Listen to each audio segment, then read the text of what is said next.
And I'm also extremely happy to be in December. It's been a goal of mine ever since it was revived, so I'm very pleased. And I have some poems to read for you today. It will include the Wisconsin Dells poem as well. The first one is called Fired for Juggling Donuts. Never legitimately raped, never jailed, bruised but nothing broken. I was fired once for juggling donuts in the break room. The only transcendence achievable considering our tasks and wages and learning deficits. Announcing to my coworkers, now for my next trick. They said, oh, you really can, and show me how. Powdered sugar handed, I haven't since influenced anyone except with property damage or semi-automatic weaponry. Walking in, the boss delivered me a one-way, this is not a conversation, verbal roundhouse kick. My coworkers finished off the glazed cake, Jimmy sprinkled sugar-suited aeronauts, and wished it were themselves escaping through the parking lots, praising God, whose middle name is O.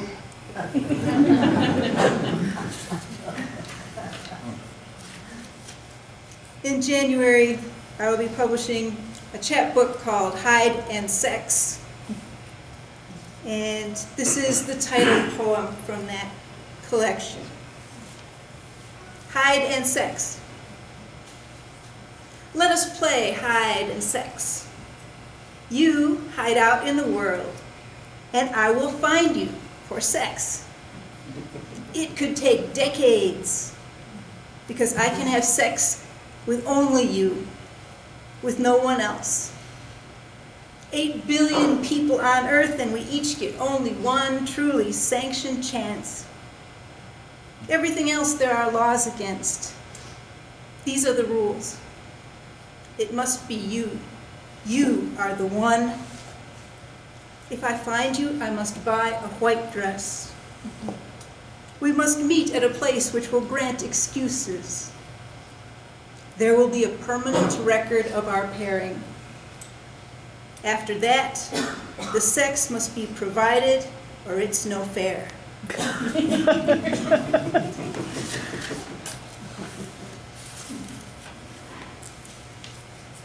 I find that one area of life that is not written about very often is jobs and work. So I've been consciously writing about jobs and work that I've held. And Fired for Juggling Donuts is one of that series. So is this one called Iris the Messenger Goddess Gets a Job. And this one is true. One of my first jobs at 16 was to take shorthand for an executive at a tractor company. There I sat, full of business education, writing in Gregg shorthand what a fat man from the Netherlands dictated.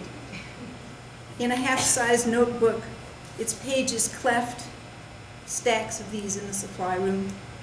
I, the office steno, an iris with no rainbow, and a funny, crazy way of clutching a pen. And fiery embarrassed every time I was talked to, because I'd been raised in such a cave, a womb of insulated ignorance, for fear that I might sin. A job my earthly mother craved. Executive secretary, well, here was my executive, my department, import and export. Strange bills of lading. I, unaware that Asians and Hungarians' first names are surnames, filing. I, slitting envelopes posted from Iran who had never lived anywhere but home or stargazing. Lunch, sandwich, and apple in a paper bag. I set down messages in symbols I knew, an unspoken language fluid and fleet, like Chinese characters but boneless or spiritual, then typed an almost astrological transcription. and wondered, skillful 16-year-old, if 7 weeks without pay was a purity of intention test. I mumbled to Mr. Zemini, who asked why I hadn't spoken up. In the rapids of his accent, I answered, with a sound with no shorthand equivalent, I was embarrassed several times, but sin, I didn't do it once.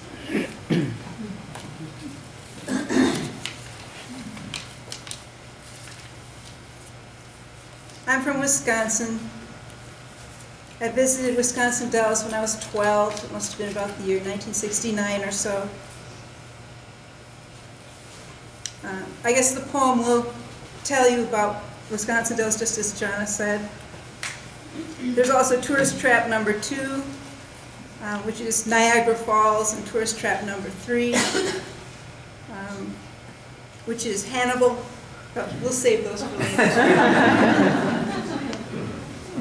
Tourist trap number 1, Wisconsin Dells. In the belly of Wisconsin, cruise boats nose around rock formations. The grand piano, great stone face, and fat man's misery, a narrow pass between the rocks, and cool breath of moss and close water. Muskellunge in everyone's minds. Everyone in Madras shorts, mothers wearing white slingbacks. People went, so we went. It was the nearest place like it, the Niagara of the Midwest. Guides explained when nobody asked, what are dells? What are kettle moraines? Fascinating rocks and Tommy Bartlett's water skiing spectacular with bathing beauties were not enough even 30 years ago. So welcome was a wax museum enterprise with its chamber of horrors and a water slide, open June through August. Thunderbird beaded moccasins and rings, Wisconsin Dells toothpick holders, varnished wooden plaques, quoting rustic jokes, Lake Superior agate bookends, trellises of postcards, concessions at each tour boat landing, Wisconsin's first and only tourist trap, embarrassingly beyond the family fun scale, years ahead of its time in that everyone there became a walking wallet. Girl Scouts and honeymooners, foreigners, widows packed into motor coaches, serious geologists. We marveled at the merchant's desperation, the things people made and had the nerve to sell.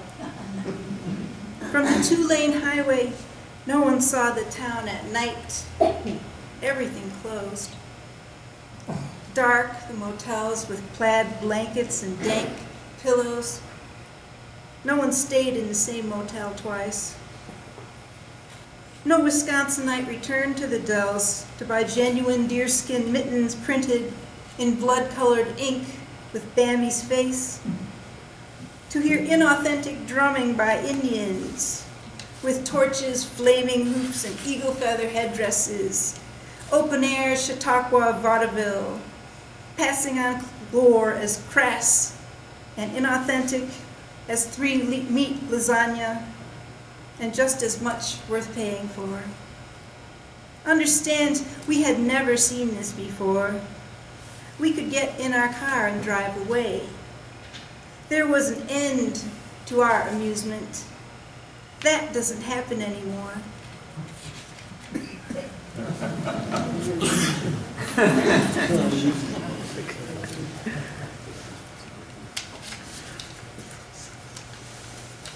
And for the holidays, a poem called January 1st. Debbie's New Year's party guests. Man, diabetic, drinking, smoking cigarettes. A man with feeding tube inserted, smoking, wearing a sequined fez. Elegant, white-haired, bearded man presented as Debbie's mother's boyfriend. Necrosis in both hips, smokes pot and cigarettes. A rangy man with rusty voice and remnant handsomeness smokes, drinks beers, and coughs and spits. Oh God, as cripply as they are, they all flirt and wink at us women. All of us coughing and smoking, drinking champagne, wearing low-cut lace, satin bodices, the slightest silk kimonos, ourselves both holidays and invitations. My own hands so chilled from drinks that when I rub them, I feel velvet. Death is always advertising. I'm not buying. Nobody is. Thanks for listening.